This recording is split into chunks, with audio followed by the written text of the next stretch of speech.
और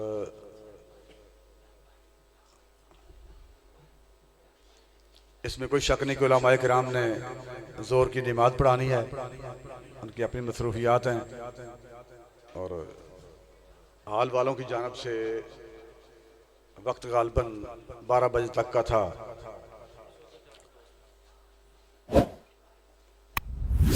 कन्वेंशन में आने वाले जुमला उलमाए किराम को तहरीक लब्बैक पाकिस्तान की जानब से मैं खुशामदीद कहता हूँ।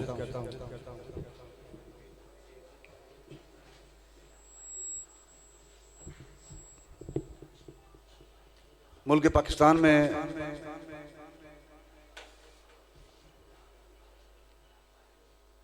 क़याम पाकिस्तान से पहले जब यहाँ अंग्रेज हुक्मरान थे, उलमाए किराम ने अपना किरदार पूरी उम्मत के सामने पेश करके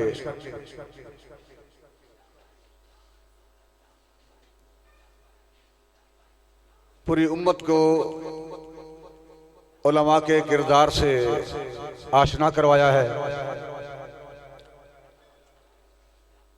और आलमी कुफर के सामने जिस तरह डटकर इस्तिकामत के साथ, साबित कदमी के साथ उलमा ने, हमारे उलमा ने, जिनके हम वारिस हैं, उन्होंने अपना हक अदा किया है। अब तहरीक लब्बैक पाकिस्तान उलमा से यही उम्मीद रखती है, और ये बात जो माहौल में गर्दिश कर रही है कि मौलवी की करनगे, इन्होंने सीटां मिलनियां भी हैं, इन्हें शोर मचाया है, इन्हें को मुल्क चलाया नहीं जा सकता, मुल्क संभाल नहीं सकते। ये बोली मुसलमानों की बोली नहीं, ये तो कादियानियत की बोली है, ये मर्जियों की बोली है। इसलिए कि असेंबली में 7 मौलवी गए थे, 7 उलमाए किराम गए, उन्होंने पूरी दुनिया में, मुल्क पाकिस्तान में कादियानियों को सरकारी तौर पर काफिर करार दिलवा दिया, और मर्ज़ई कायनात के बदतरीन काफिर हैं, गलीज़ तरीन काफिर हैं, जिनसे खिंजीर भी बेहतर है। कायनात के बदतरीन काफिर हैं, काफिर भी नहीं मुर्ताद हैं, मुर्ताद भी नहीं, इससे बढ़ के जिंदीक है। इसलिए मुल्क पाकिस्तान में सेकुलर तबका, मिर्जाइयत का हामी तबका, वो ये बकवास करते हैं। उनकी ये बोली है कि मौलवी क्या करेंगे, मौलवी से मुल्क संभाला नहीं जाएगा। उलमाए किराम की शान तो ये है कि पूरा कुफर उलमा के मुखालिफ है, मदारस के मुखालिफ है, मसाजिद के मुखालिफ है, और मुखालफत का इजहार इन बातों से हो रहा है कि चंदा मांगने पर वायलेशन के पर्चे होते हैं, दहशतगर्दी के पर्चे होते हैं, 780 लगती है। चंदा बंद होने के बावजूद बड़े बड़े मदारस को चलाना, मसाजिद का निजाम संभालना, ये उलमा का काम है। और बड़े शौक से सुन रहा था जमाना, हम ही सो गए दास्तां कहते। उलमा ने अपनी इज्जत को कम नहीं किया, बल्कि वो नासूर जो इस शोबे में शामिल हुए, उन्होंने उलमा की तजलील की है।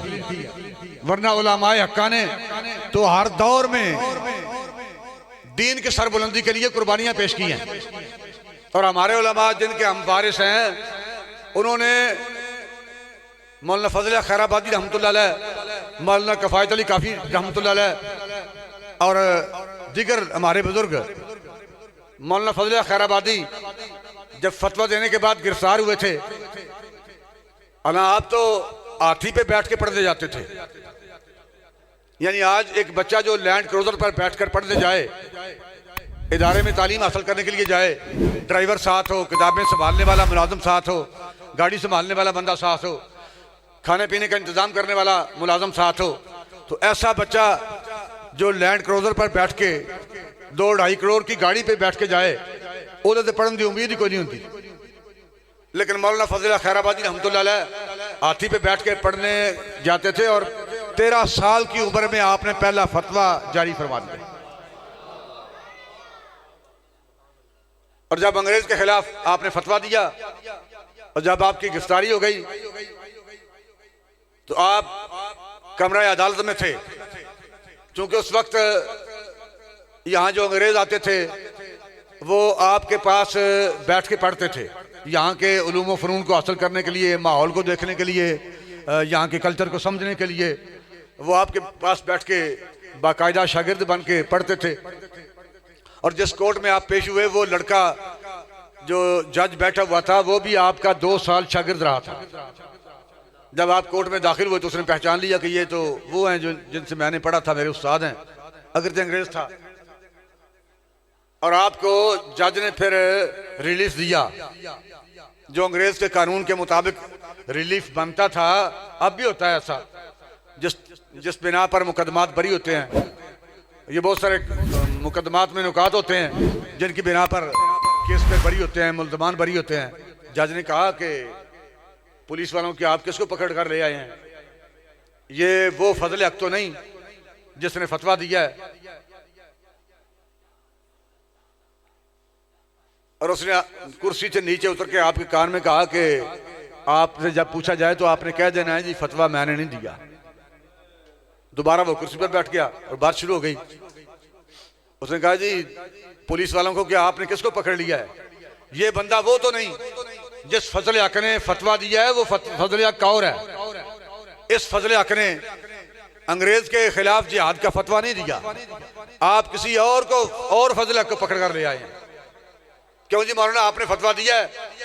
जब आपने देखा ना कि ये मुझे रिहा करने लगे हैं, मेरी कड़ियां खुलने लगी हैं, तो आपने कहा जिस फजल हक ने अंग्रेज के खिलाफ फतवा दिया है वो फजल हक मैं ही हूं।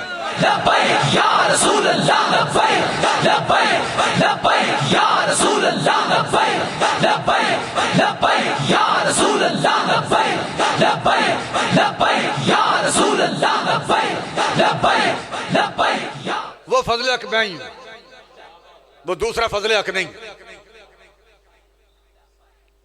ऐसे बेचारे अली कल कह रहे सन भाई जनाब हम गिरफ्तारियां देने के लिए तैयार हैं, आप हमें गिरफ्तार करें।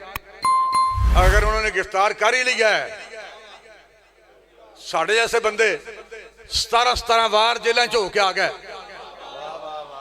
लेकिन हम तो देखो असी सारे कोई जलसा नहीं, उलमा इकराम नाल कन्वेंशन असी इस मीटिंग मैं भी शामिल हाँ और मैं अपनी सादत समझ रहा उलमा इकराम नाल इजलास शमूलियत वास्ते। यानी कोई जलसा नहीं, अवामी तौर पर बड़े बड़े बयानात जारी करने ने, ऐसी गल नहीं, आपस में गल कर रहे हैं। 17 मरतबा गिरफ्तार होने के बावजूद भी अल्लाह के रसूल की इज्जत की कसम इन्ना हथ चुमवाण का मजा नहीं आया जिन्ना कड़ियां लवाण का।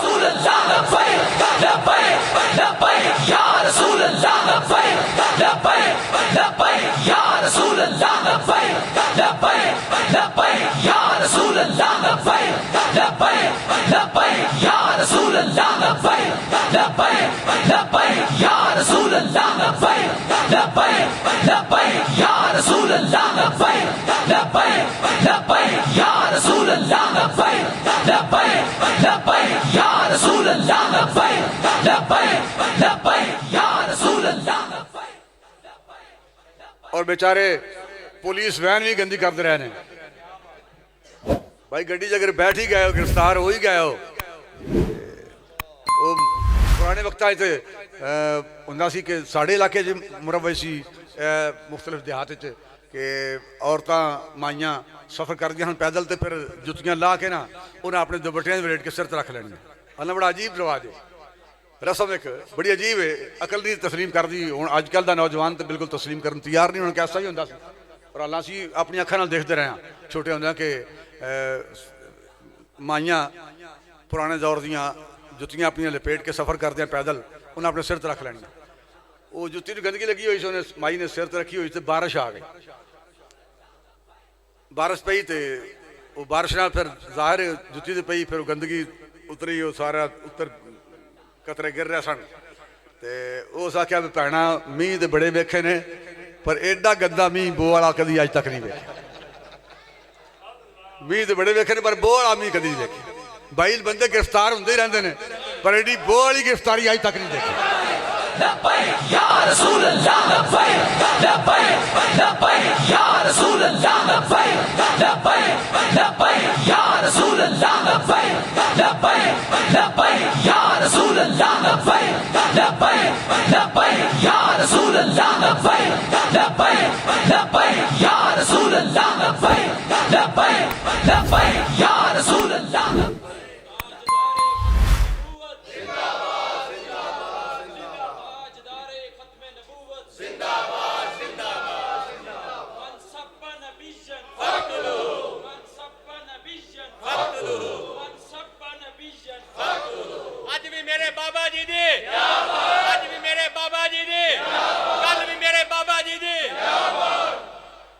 मौलाना फजल खैराबादी रहमतुल्लाह अलैह, हालां गिरफ्तारी के वक्त बंदे की पोजीशन और होती है। मैनू ऐद बेचारे इंज कर रहे हैं ना जी, मैं वैसे तरकीबन गल कर लगा, कोई गरूर और तकबर नहीं, कतल रियाकारी भी नहीं। वैसे मैंने शौक सी कि गाजी साहब गिरफ्तार होए ने उडियाला जेल, तो किस वक्त अगर नसीब होया तो फिर उडियाला जेल जरूर देखांगे। Kot Lakhpat high security jail के अंदर एक होर जेल है, जेल के अंदर एक होर जेल है जी बैरूनी गेट तो मेन गेट तो तकरीबन 1 किलोमीटर के फासले से अंदर, उन्होंने हाई सिक्योरिटी कहते हैं। वो सारा नक्शा अमेरिका ने दिता है, इंजीनियर भी अमेरिका के आए सन और पैसा भी अमेरिका का खर्च होया। मुल्क हमारा है, मुल्क पाकिस्तान को आज़ाद हुआ अब तो पौनी सदी गुजर गई, मुल्क हमारा है लेकिन जेल का नक्शा अमेरिका से आया है।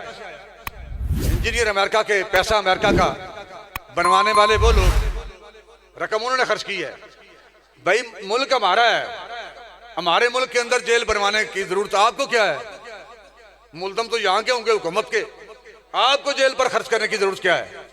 इसलिए कि वहां सारे मजहबी लोग गिरफ्तार हैं, उसे सारे दाड़ियां वाले बंदे बंद रहे, उलमा बंद रहे, दीनदार लोग बंदे बंद रहे। इस वास्ते अमेरिका ने खर्च किया है। और अमेरिका नहीं, पूरा यूरोप कह रहे हैं कि ये दाढ़ी और पगड़ी वाले लोग, ये टोपी पहनने वाले लोग, दाढ़ी वाले लोग, ये दहशतगर्द है। हालांकि दहशतगर्द वो लोग हैं, दहशतगर्दी वो फैलाते हैं। और मुल्क पाकिस्तान बड़े सगीर जिन्हों उलमा की तजलील हुई अंग्रेज दौर दस्तार जी तोहीन हुई, उस दस्तार की तोहीन नूं कि हमें पाकिस्तान के बाद पौनी सदी तक असी रोक नहीं सके। और कभी किसी जान वाले बंदे ने कभी बयान नहीं किया जनाब होटल के अगे गेट के अगे एक बंदा खड़ा है, उसके सिर ते दस्तार है और जनाब गेट खोल रहा, दरवाजा खोल रहा। मैं लखा सलाम पेश करना अफगानिस्तान के लोगों को जिन्हें इस्लाम का परतम लहरा के पैंट कोट पवा के बंदा गेट से खिला रहा है। उन्होंने बंदा गेट पर खड़ा किया है, हमारा बदला अभी उन्होंने लिया है। गेट पर बंदा खड़ा है, उसने पैंट कोट पहना हुआ है ताकि पूरी दुनिया को पता चले कि मुसलमानों के मुलाजिम ये अंग्रेज हैं, नौकर हमारे ये हैं। और मुल्क पाकिस्तान जो मुल्क मुसलमानों का है, आपने देखा होगा अक्सर के हर गेट पर बिलखसूस रेस्टोरेंट किसी के दरवाजे पे, मुख्तलिफ दरवाज़ों पे, मुख्तलिफ इदारों के दरवाजे पे जो बंदे खड़े होते हैं उन्होंने पगड़ी पहनी होती है।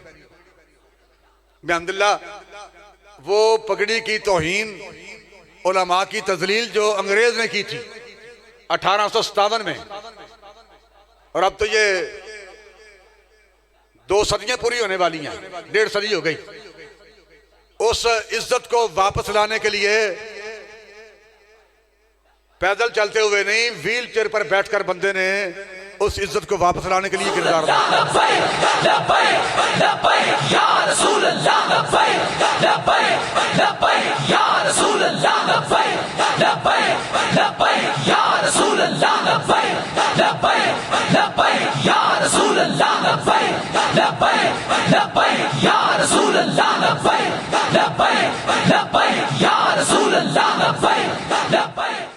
मौलाना मौलाना किफ़ायत अली काफ़ी रहमतुल्लाह अलैह जेल में थे और ज़ईफ़ुल उमर थे, अपने आप उठ नहीं सकते थे, लेकिन जेल में बंद थे क्योंकि आलिम दीन थे। अंग्रेज समझता था कि जब ये बाहर निकलेंगे हमारे खिलाफ तूफान खड़ा करेंगे, और जब आखिरी वक्त सजाए मौत के आर्डर हुए और फांसी के लिए इतला दी गई कि आप आए, आपको तख्ता दार पर चढ़ाया जा रहा है, तख्ता दार तैयार है, फांसी तैयार है, आप आए, और आप बगैर सहारे के उठकर गए और इतने मुतमईन थे। हमारे उलमा इतने मुतमईन थे, अगर बंदा मुतमईन ना हो, ज़हनी तौर पर जरा सी टेंशन हो, जरा भी टेंशन हो जी, अगर पीछे से कोई बंदा बात करे, इधर से कोई और बात कर दे, शोर हो पीछे, तो मैं जाहिर मैं खिताब नहीं कर सकूंगा, इसलिए कि मैं ज़हनी पर तौर पर मुतमईन नहीं रहूंगा। लेकिन मौलाना किफ़ायत अली काफ़ी रहमतुल्लाह अलैह एने मुतमईन सन कि अपने कैद वाले कमरे तो निकले और तख्ता दार तरफ जाते हैं, आपने क्या कि कोई गुल बाकी रहेगा, न चमन रह जाएगा, पर रसूलुल्लाह का दीन हसन रह जाएगा।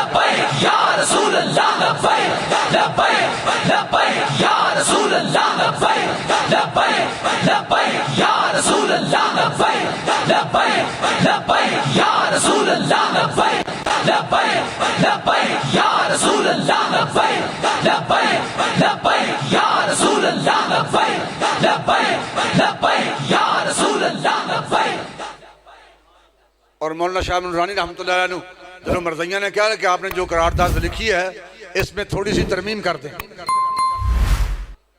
क्योंकि करारदाद में लिखा हुआ था जो मिर्जे को नबी माने वो काफिर है। उन्होंने कहा जी आप थोड़ी सी तरमीम कर दें कि जो नबी माने इस तरह रहने दें, आप रहने दें कि जो मिर्जे को नबी माने वो काफिर है, लेकिन आगे थोड़ा सा लिख दें कि जो मुजद्दिद माने वो काफिर नहीं। आप बस इतना लिख दें, नबी माने काफिर है, आप लिख दें, कोई इतराज नहीं। आप बस इतना सा छोटा सा जुमला लिख दें कि जो मिर्जे को मुजद्दिद माने वो काफिर नहीं, तो आप हमसे, उन्होंने कहा जी असी 1 करोड़ रुपया पेश करने, 1 करोड़ रुपया रख लो, एने की तरमीम कर दो। लेकिन आपने इस इस्तिकामत का मुजाहरा किया कि आपने कहा कि आप लेट आए हैं, आप लेट हो गए हैं। उन्होंने कहा जी आपसे किसी ने बात कर ली है, किसी से बात आपकी तय हो गई है, सौदा हो गया है। आपने कहा नहीं, किसी से बात नहीं हुई, आप लेट आए हैं, हमारा सौदा पहले का दरबार मुस्तफा में हो चुका है।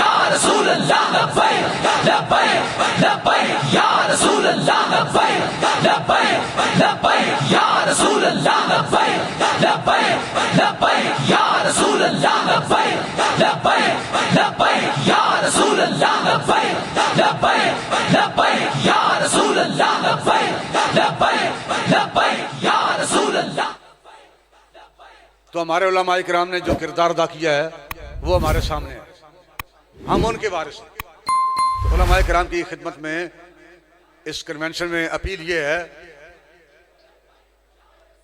अगर मैं जेल ना भी जाता, मुकदमे ना भी होते, गिरफ्तार में ना भी होता, तो रिज्क जो मेरा अल्लाह ने मुकर्रर किया है वही है, उतना ही है, रिज्क भी उतना है, और वक्त जो अल्लाह ने मौत का टाइम मुकर्रर किया है वो भी एक ही है। आप हज़रात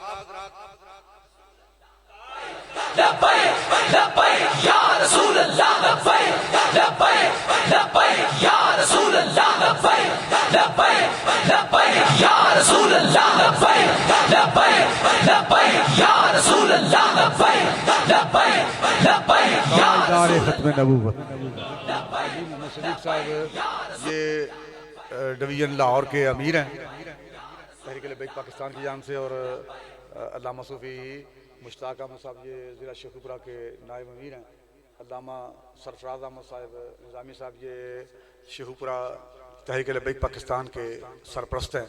अल्लाह ताला इस्तिकामत अता फरमाए।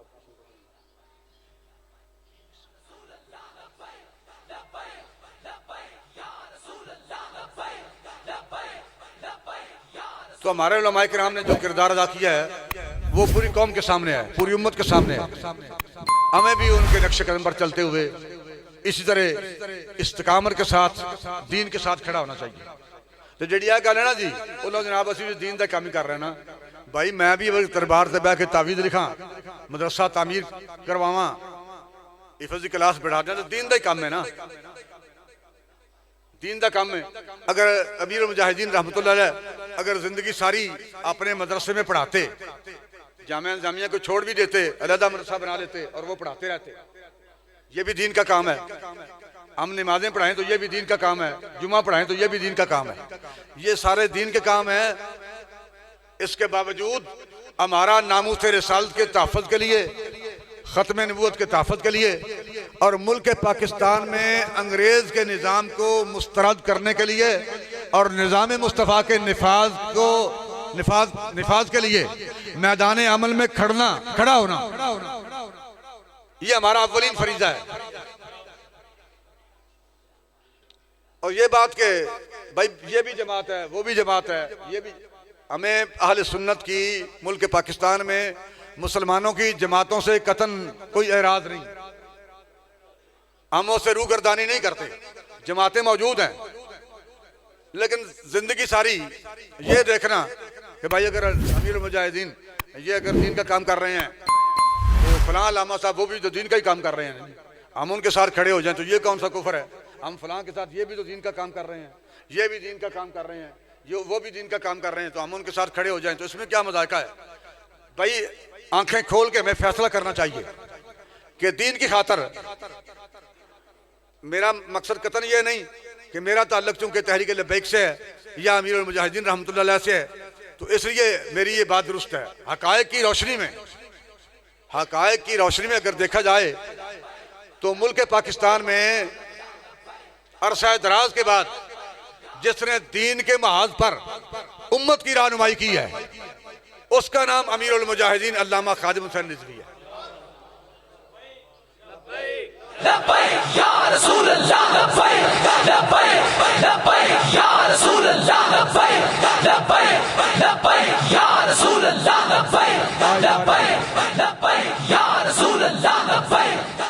इस सिलसिले में हमें किसी से मुनाजरा नहीं करना, तो बंदा कोई हमने कोई इसमें अपने नंबर नहीं बनाने के बंदा को कह लो जी गुफ्तगू में वो शाह साहब तो जीत गए हैं, फलां बंदा हार गया है। किसी के हारने और जीतने की बात नहीं, हमें हकायक की दुनिया को आंखें खोल कर देखना चाहिए। और अगर इस बात की समझ ना आए तो फिर इमाम अहमद बिन हंबल रहमतुल्लाह अलैह उनकी बात को तो हमको समझ आ जानी चाहिए। अगर तो इमाम आजम रहमतुल्लाह अलैह जिनकी आज भी अक्सरियत मुकल्लद है, उनकी चारपाई भी जेल से निकली थी। इमाम अहमद बिन हंबल रहमतुल्लाह अलैह जिन्होंने दीन की खातर कोड़े सहे, कुर्बानियां दी। और हुआ क्या कि बादशाह कहता था, शहनशाह वक्त कहता था कि कुरान मखलूक है, लेकिन आपने मैदान लगाया और आपने कहा शहनशाह वक्त झूठ बोलता है, ये बात गलत है, कुरान मखलूक नहीं, ये अल्लाह की सिफत है। और इस बात पर आपने ये तरीका इख्तियार नहीं किया कि चलो हमने मसला बयान कर दिया है, अब अगर कोई बात बंदा पूछे भी तो हम कह देंगे जी जो हमने कहना था कह दिया है, अब अगर आप नहीं मानते तो ठीक है, जिस तरह आप मर्जी कर लें। बल्कि आपने आखिरी वक्त तक कहा कि नहीं, कुरान अल्लाह की मखलूक नहीं, ये अल्लाह की सिफत है। और आपने मौके पर कायम रहे, जेल गए फिर भी अपने मौके पर डट कर रहे, कोड़े खाए फिर भी अपने मौके पर डट कर रहे, और बिल आखिर आपने फैसला सुना दिया कि ये हमारे जनाजे फैसला करेंगे, हमारे जनाजे फैसला करेंगे, ये कौन हक पर है। तो मुल्क पाकिस्तान में अमीरुल मुजाहिदीन अल्लामा खादिम हुसैन रिजवी साहब रहमतुल्लाह अलैह के जनाजे ने ये फैसला कर दिया है कि जे किसी ने शक होए ना जी, शक होए, वो चीफ ऑफ आर्मी स्टाफ, वजीर आजम, सदर Pakistan, chief justice supreme court, chief justice high court और दिगर पहलवान उलमा, पहलवान पीर सारे मार के जनाजा रख के वेख लवे।